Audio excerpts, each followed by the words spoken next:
Au fait, l'AG, ça sert à quoi?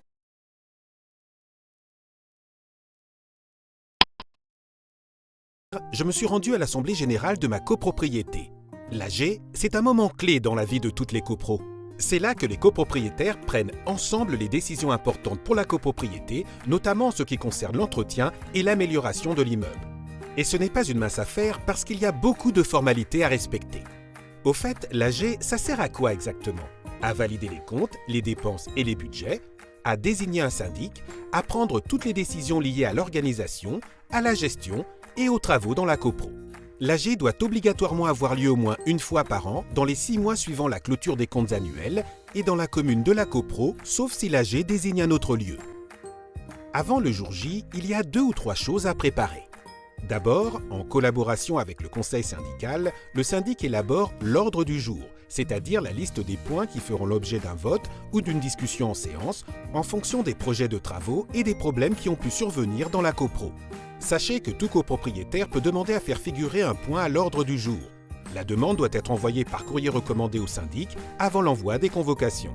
Ensuite, le syndic envoie la convocation par lettre recommandée avec accusé de réception ou lettre recommandée électronique à tous les copropriétaires au plus tard 21 jours avant l'AG, accompagnés des 5 annexes comptables, du contrat de syndic et des devis pour les travaux envisagés. La date, l'heure et le lieu de l'AG doivent également y figurer.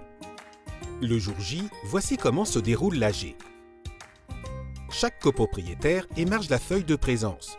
L'Assemblée commence par élire le bureau, composé du président, qui anime l'AG, du secrétaire, qui rédige le compte-rendu, et d'éventuels scrutateurs, qui contrôlent les votes.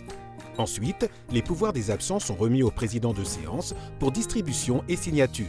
Un pouvoir, c'est l'autorisation qu'un copropriétaire donne à une autre personne pour le représenter et voter à sa place lors de l'AG. Et c'est là que les choses sérieuses commencent. Chaque résolution inscrite à l'ordre du jour est traitée successivement après avoir été débattue. Les votes se font en fonction du nombre de tantièmes de chaque copropriétaire. Allez, on y est presque. Il reste encore quelques bricoles à faire. Le procès-verbal d'AG est vérifié et signé en fin de séance par le bureau. Dans le mois qui suit, le syndic le diffuse par lettre recommandée aux opposants et absents et par courrier simple aux autres copropriétaires.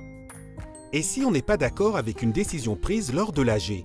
Sachez que seuls les opposants ou absents peuvent contester une décision dans un délai de 2 mois après l'envoi du procès-verbal en saisissant le tribunal de grande instance. Voilà, maintenant vous savez tout. Petite astuce concernant mon AG d'hier. On a économisé du temps de préparation et de la paperasse grâce à l'outil collaboratif de notre syndic, Côtoie. L'ordre du jour a été construit via une plateforme en ligne avec la participation de l'ensemble des copropriétaires sans passer par la case envoi de courrier recommandé au syndic. Faites comme nous, simplifiez-vous la vie avec Côtoie.